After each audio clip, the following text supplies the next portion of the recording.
Yang akan jadi cerita saya pada hari ini adalah apa yang pernah kejadian di zaman Nabi kita Muhammad sallallahu alaihi wasallam.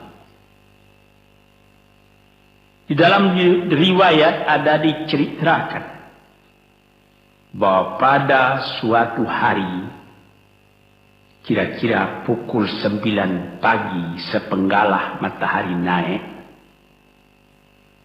Rasulullah sallallahu alaihi wasallam berjalan dari rumahnya, dari biliknya menuju ke dalam masjid beliau yang mulia di Madinah. Ketika itu biasanya ada juga orang yang sembahyang di masjid, sembahyang sunat duha. Tapi umumnya masyarakat sudah keluar dari rumahnya pagi-pagi bekerja menurut bidang masing-masing. Yang pergi bertani, yang pergi berniaga, yang pergi mengembalakan unta atau kambingnya. Tinggallah beberapa orang saja. Beliau lihat di sudut masjid ada satu orang pemuda sedang duduk tafakur termenung. Mukanya kelihatan muram saja, menunjukkan kesedihan yang terpendam di dalam hatinya. Rasulullah mendekat kepada pemuda yang tafakur itu. Setelah dilihatnya Rasulullah datang, dia pun menengadahkan muka. Rasulullah pun bertanya, "Mengapa di saat begini engkau duduk tafakur dalam masjid? Dan wajahmu kelihatan ada menampakkan kesedihan atau muram durja. Apakah yang engkau derita sekarang ini?" Jadi pemuda tadi menjawab, "Hazanun lazimatni ya Rasulullah wa duyunun." Artinya, aku ditimpa duka cita ya Rasulullah karena utang. Rupanya orang ini berutang. Utang telah lama, janji sudah dekat. Persediaan buat membayar belum ada. Itu yang saya menungkan di sini ya Rasulullah. Dengan senyum Rasulullah menjawab, "Sudikah engkau kalau aku ajarkan kepadamu suatu bacaan? Apabila bacaan ini, yaitu berupa doa, engkau baca pagi-pagi, dan nanti petang-petang pun engkau baca pula dengan hati khusyuk, InsyaAllah hutangmu itu akan terbayar." Tentu pemuda tadi dengan besar hati menjawab, "Tentu ya Rasulullah. Aku senang sekali kalau dapat engkau ajarkan kepadaku apakah doa itu." Lalu Rasulullah mengajarkan kepada pemuda itu doa ini. Inilah yang akan saya bacakan pula, mudah-mudahan kita semuanya dapat pula mengambil bacaan ini menjadi bacaan kita. Kita baca pagi, kita baca petang. Apa bunyinya? Allahumma inni a'udzubika minal hammi wal hazani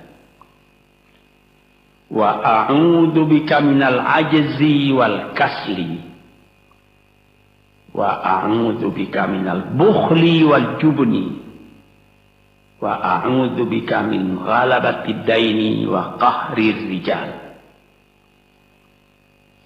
Sebelum kita uraikan atau kita tafsirkan artinya satu demi satu, baik kita artikan secara keseluruhan lebih dulu. Artinya ialah, ya Tuhanku, aku berlindung kepada Engkau daripada ini. Lalu disebut 8 banyaknya. Yang pertama, aku berlindung kepada Engkau daripada duka cita, daripada kesusahan dan duka cita. Susah dan duka cita, sudah dua. Dan aku berlindung kepada Engkau daripada malas, daripada lemah dan malas, jadi empat. Dan aku berlindung kepada Engkau daripada bakhil, berat mengeluarkan wang, dan daripada pengecut atau penakut, sudah 6. Dan aku berlindung kepada Engkau daripada pengaruh berutang, dan daripada kekuasaan orang lain atas diri kita, sehingga kita tidak mempunyai kemerdekaan pribadi lagi. Inilah 8 yang diminta kepada Tuhan. Moga-moga kita jangan diserang oleh penyakit ini. Karena kalau ada ini penyakit yang 8 perkara, itu kita mempunyai pribadi yang lemah. Tidak mempunyai lagi personality yang dapat tegak. Padahal dalam didikan agama kita, tempat kita takut cuma satu, yaitu Allah. Yang lain tidak ada. Yang pertama, susah. Apabila orang telah susah, pikirannya pun sudah tertumbuk. Jalan untuk maju tidak ada lagi. Padahal dalam kehidupan itu, manusia tidak akan berjalan di atas jalan yang datar saja, yang bertaburkan kembang. Kehidupan itu mendaki, menurun, melereng, berenang, melalui ombak dan gelombang. Itu pasti dalam hidup. Apa yang disusahkan? Kusut, tak ada kusut yang tidak selesai. Keruh, tak ada keruh yang tidak jernih. Apabila pikiran kita telah susah lebih dulu, maka gelaplah jalan yang kita tempuh ke muka dalam kehidupan tadi. Yang kedua, kita disuruh berlindung kepada Allah daripada duka cita. Yang menyebabkan orang duka cita itu memang banyak. Misalnya, kehilangan barang yang disukai, kematian orang yang disenangi, bahaya yang datang dengan tiba-tiba. Orang yang ditunggu sudah lama tidak datang. Barang yang dicari tak bertemu. Dan lain-lain sebagainya. Lalu tumbuh hazan, duka cita. Kalau kesusahan menjadikan soal yang kita hadapi jadi kusut, kedukaan menyebabkan jalan yang kita tempuh jadi gelap. Nah, ini dua hal yang bisa menghambat, menjadi rintangan bagi manusia di dalam kehidupannya. Lalu yang ketiga, aku berlindung kepada Engkau ya Allah minal ajaz. Lemah. Lemah apa?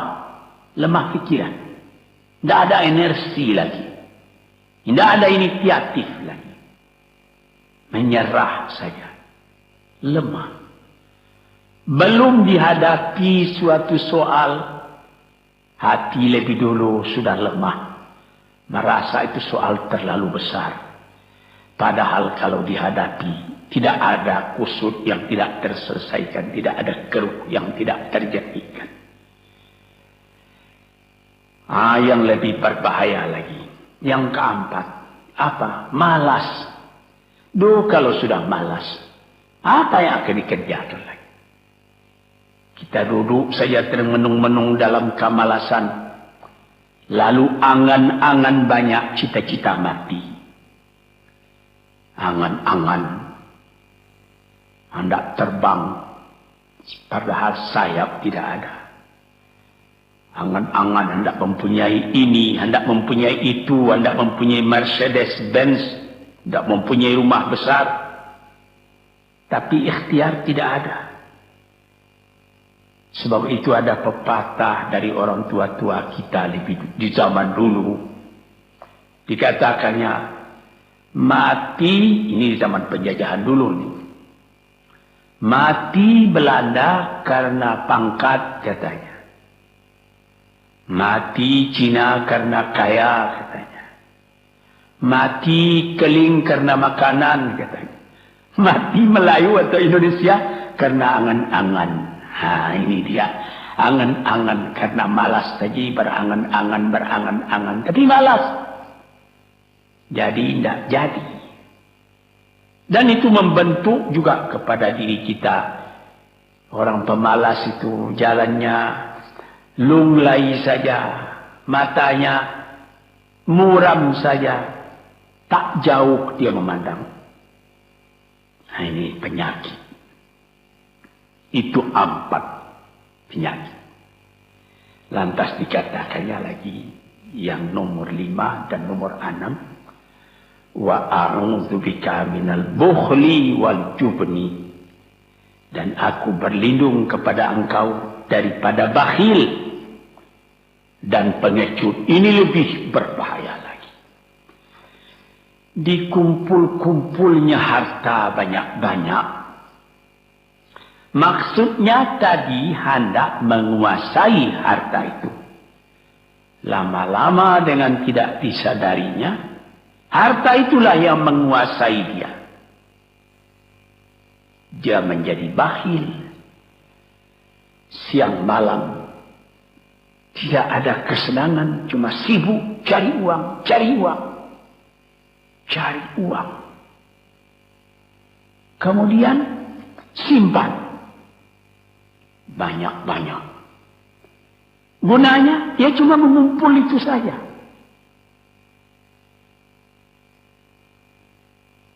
Akhirnya berapa banyaknya orang yang mengumpul harta banyak-banyak, faidahnya tidak didapatnya. Saya ingat cerita dahulu 40 tahun yang lalu ketika saya masih tinggal di kota Medan.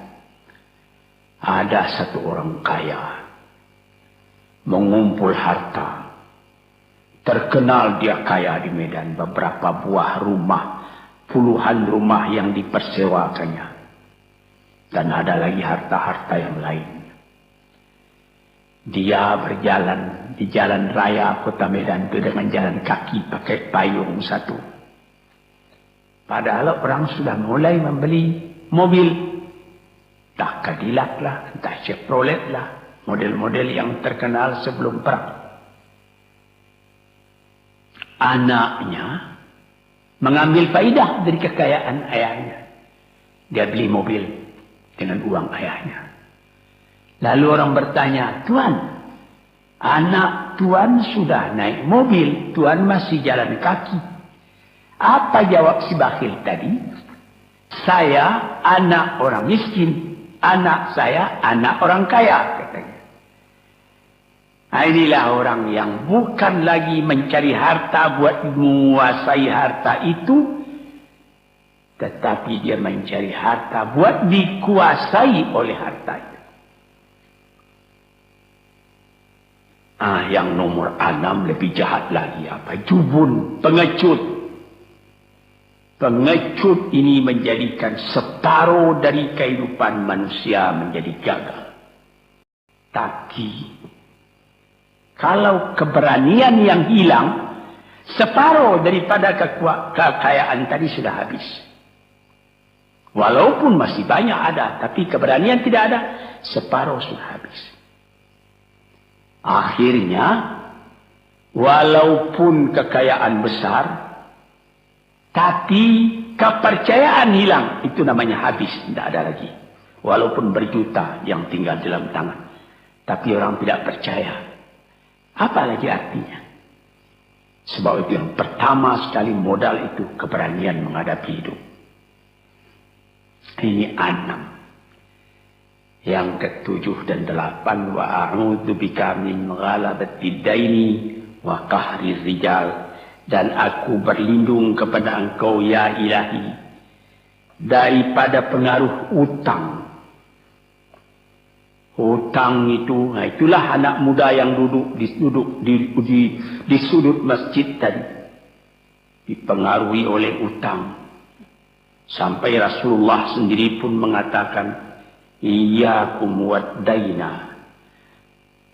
Jagalah supaya kalau sedapat-dapatnya jangan sampai berutang.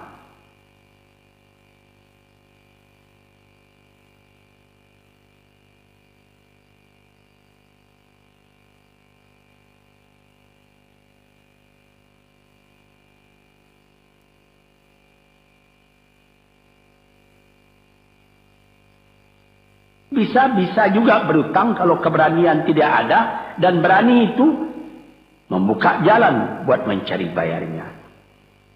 Tetapi kalau pengecut, berutang lagi, itu payah buat membayar. Sebab itu Nabi mengatakan, iyyakum wad-daina, saya akan sedapat-dapatnya elakkanlah supaya jangan berutang. Fa innahu hammun bil laili wa mazallatun fin nahari. Hutang itu susah pada malam hari, mata tidak mau tidur. Dengan apa imbangan hutang tadi, berapa utang, berapa yang akan diterima, sehingga mata tidak mau tidur malam itu memikirkan hutang. Akhirnya mazallatun fin nahari, kalau siang hari badan berasa hina, tak berani keluar dari rumah. Kota Jakarta yang begitu besar, bersilang siur, jalan-jalan raya, jalan Tamrin, Diponegoro, Imam Bonjol, Cut Mutia, dan lain-lain nama jalan. Ada orang yang jalan itu bertambah lama, bertambah kecil jumlahnya. Kalau orang lain mempunyai 100 macam jalan, dia paling tinggi cuma 2 saja jalan yang dapat jalani. Jalan dari rumahnya ke tempat yang tertentu, ke lain dia tidak berani. Kenapa? Karena ada tempat dia berutang. Jadi dikatakan dalam hadis itu, orang berutang malam tak mau tidur, siang malu sama orang, takut akan ditanyai, takut akan dicari. Ataupun dia berbenam di rumah, datang orang menunggu piutang, dia bilangkan kepada pembantunya atau kepada anaknya, katakan bapak tidak di rumah. Anak yang tolol atau pembantu yang tolol menjawab, mana bapak? Dia suruh bilangkan bahwa bapak tidak ada di rumah. Kata anak tadi, betapa susah. Lantas yang nomor 8, wa qahri rijal. Kita tidak mempunyai lagi kemerdekaan diri buat menyatakan perasaan kita. Karena kita segan kepada orang. Kita terlalu banyak berutang budi kepadanya. Kita terlalu banyak mendapat hadiah daripadanya. Kita terlalu banyak dan lain-lain. Sehingga mulut kita jadi tertutup. Tak dapat bercakap lagi. Ditekan oleh hutang budi kepada orang tadi. Kemerdekaan diri tidak ada lagi. Inilah 8 perkara yang ditunjukkan oleh Nabi sallallahu alaihi wasallam kepada pemuda yang duduk tadi. Dapatlah kita mengambil pedoman dalam kehidupan kita sendiri bahwa yang amat penting lebih dahulu ialah kemerdekaan jiwa. Kalau sekiranya di dalam negara yang telah merdeka kita sama sekali menyorakkan, meliuk lambaikan kemerdekaan di mana saja kita pergi. Tapi banyak orang yang lupa negaranya telah merdeka, dirinya sendiri telah menjadi terjajah. Bukan Belanda, karena Belanda sudah lebih 30 tahun pergi meninggalkan negeri ini. Dan bukan bangsa yang lain, tapi penjajahan yang datang daripada sifat-sifat yang lemah yang kita katakan tadi. Kesusahan. Kalau kesusahan kita perturutkan, jalan yang kita tempuh menjadi buntu. Kita tak tahu lagi kemana akan pergi. Susah. Susah. Pagi susah, malam susah. Sehingga kusut benang itu tak tahu lagi jalan keluar. Padahal pangkal dari kesusahan itu bukan dari luar, tapi dalam jiwa kita sendiri, dalam dada kita sendiri. Yang kedua, dikatakan duka cita. Saya teringat kepada satu pantun Melayu atau pantun Indonesia. Dikatakannya, kalau berpiduk jangan bermenung. Kalau bermenung riak pun tiba. Kalau duduk jangan termenung. Kalau termenung hati pun iba. Kalau hati sudah iba, jalan tertumbuk. Sampai ada juga pepatah nenek moyang kita, hati yang marah mendorongkan, hati yang iba menjauhkan. Sebab itu haruslah kita bersedia membesarkan jiwa kita sendiri. Marfu'ar ra's, maufurul kiramah. Kepala terangkat, harga diri dijaga. Itu.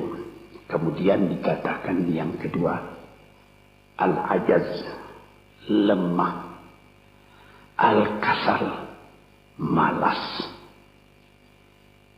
Kelemahan ini juga ada yang karena penyakit. Kenapa lemah saja? Kenapa tiap-tiap pekerjaan yang dihadapi pesimis yang timbul sehingga timbul malas? Kalau perlu, kita pergi kepada dokter, terutama psikiater. Kita tanyai, di mana segi kelemahan ini? Karena kelemahan jiwa, kemalasan, malas dan lemah itu dari jiwa pangkalnya. Ahli-ahli ilmu kesehatan yang telah mendalam mengetahui hubungan antara rohani dengan jasmani kita, sehingga timbul ilmu yang dinamai psikosomatik atau psikoterapi, menganalisa jiwa dari mana seginya, maka timbul lemah, maka timbul malas. Di sini kita memerlukan kuatnya energi. Sebab apabila manusia mempunyai jiwa yang besar, pekerjaan yang besar pun dipandangnya kecil. Tetapi apabila manusia mempunyai jiwa yang kecil, pekerjaan yang kecil pun dipandangnya besar. Kita misalkan saja kedua orang pemimpin yang kita cintai dan kita hormati. Proklamator kita Bung Karno dan Bung Hatta. Mereka mempunyai jiwa-jiwa yang besar. Sebab itu mereka memproklamirkan kemerdekaan Indonesia. Indonesia yang besar yang terjadi daripada puluhan ribu pulau. Dengan 45 kata perkataan. 45 patah perkataan. Dengan ini kami menyatakan kemerdekaan Indonesia. Tapi kalau beliau misalnya orang yang berjiwa kecil, dia akan bertanya, bagaimana bisa Indonesia merdeka? Kita sudah miskin, melarat, dulu dijajah Belanda, kemudian ditekan Jepang. Kapan dia mengkaji itu pekerjaan yang detail-detail, yang kecil-kecil, dia anggap itu besar. Ini misalnya.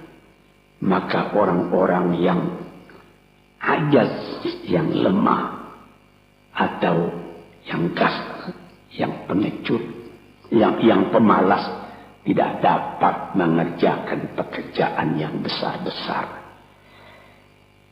Kemudian yang kelima dan keenam, wa a'udzubika minal bukhli. Aku berlindung kepada engkau daripada bakhil. Menerima mau banyak-banyak, mengeluarkan paling sedikit. Dia anggap, sebagaimana saya katakan tadi, tadinya dia menguasai harta. Akhirnya dengan tidak disadarinya, dia yang dikuasai oleh harta. Akhirnya orang yang begini kerjanya cuma mengumpul-ngumpul harta saja. Kumpulkan harta banyak-banyak, kemudian Tuhan memanggilnya kembali ke akhirat, mati, tidak ada harta tadi yang dibawanya. Tinggal menjadi perselisihan di antara anak dan cucu. Di hari-hari yang pertama, anak tadi menangis. Ayahnya telah mati. Tapi di hari yang kedua dan ketiga, dia tidak menangis lagi. Dia berpikir, di mana kunci ditaruh ayah?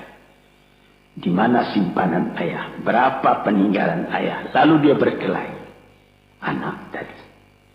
Nah ini, karena si ayah tadi bukhul, bakhil.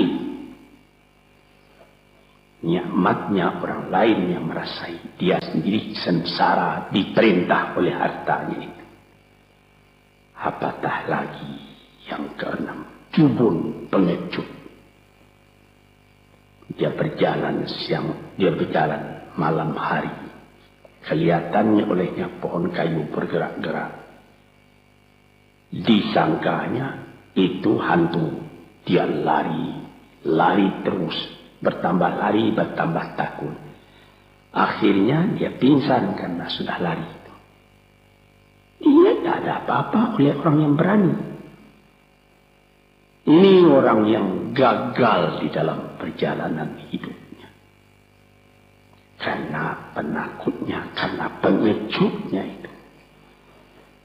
Padahal di dalam keterangan agama sendiri, orang-orang yang beriman kepada Allah dikatakan, la tahinu wa la ta'zan wa antumul a'launa in kuntum mu'minin.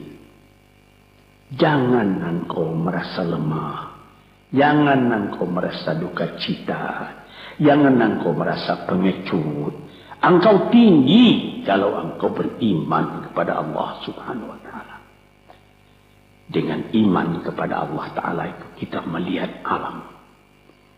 Dalam keindahannya, dalam kekecilannya. Yang besar cuma Allah.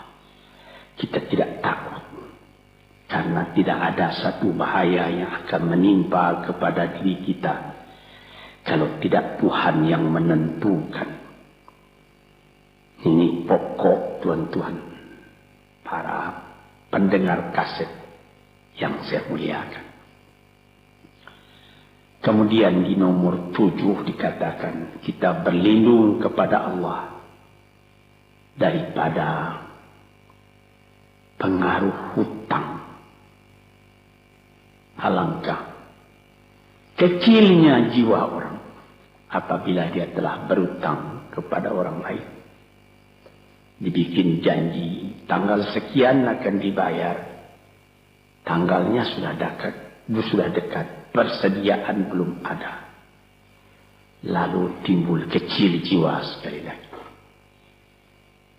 Apatah lagi qahri rijal yang nomor 8. Yang ke-8 sebagaimana telah kita uraikan tadi ialah qahri rijal. Pengaruh orang lain kepada diri kita sendiri. Sehingga kita tidak berani lagi menyebut kebenaran. Tidak berani lagi mengatakan yang hak. Lidah telah tertutup. Mulut telah penuh dengan air sehingga tidak dapat dibuka lagi. Segan. Kita sudah terlalu banyak berutang budi kepada orang. Walaupun sudah jelas perbuatan orang itu salah misalnya. Kita tidak berani lagi menegur. Dengan demikian timbullah di dalam masyarakat apa yang disebut dalam bahasa Arab munafik. Yaitu lain di mulut, lain di hati. Hati mengatakan perbuatan orang ini salah. Tapi mulut mengatakan, bagaimana pikiran saya? Bagaimana pendapat Tuhan sekarang tentang perbuatan saya ini? Baik Bapak, ini bagus Bapak, itu sudah betul Bapak. Padahal tidak. Ini kecelakaan yang nomor 8. Kita minta kepada Allah supaya kita dilepaskan dari pengaruh-pengaruh orang, pengaruh manusia. Sehingga kita tidak berani lagi menyebut apa yang benar itu. Padahal di dalam hadis dikatakan qulil haqq walau kana murran. Katakan yang benar itu walaupun pahit sekalipun. Ini murah menyebutnya. Tetapi kalau jiwa sudah tertekan, tidak berani menyebutnya lagi.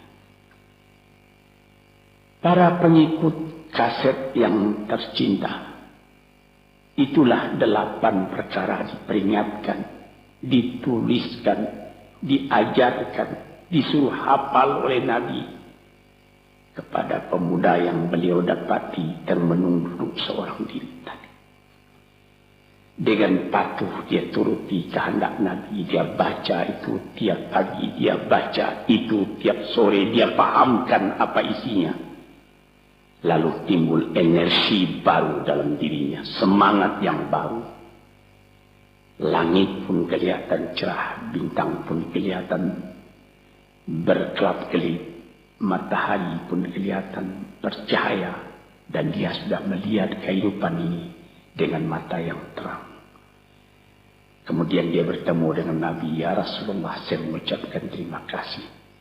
Penyakit-penyakit tak ada pada saya lagi, utang saya sudah terbayar, dan saya akan memulai hidup yang baru.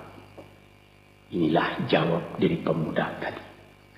Dan inilah jadi pedoman pula bagi kita kaum muslimin. Kalau kita terjadi pada diri kita beberapa hal, salah satu dari yang 8 perkara itu. Baca doa ini pagi, baca doa ini petang, lalu berusaha. Jangan cuma berdoa. Berusaha, berdoa dan berusaha. Allah akan membukakan kepada kita pintu rahmatnya. Memberikan nikmatnya yang berlipat ganda. Sehingga segala sesuatu yang di kiri kanan kita menjadi kekayaan, menjadi inspirasi buat maju ke depan di dalam kehidupan ini. Bapak-bapak, saudara-saudara pendengar kaset yang saya muliakan. Moga-moga pengaruh dari hadis ini, daripada doa ini masuk ke dalam diri saudara. Dan saudara menjadi orang muslim dan merdeka yang sejati. Sekianlah pandangan saya. Moga-moga ada manfaatnya bagi para pendengar dan peminat kaset yang tercinta. Assalamualaikum warahmatullahi wabarakatuh.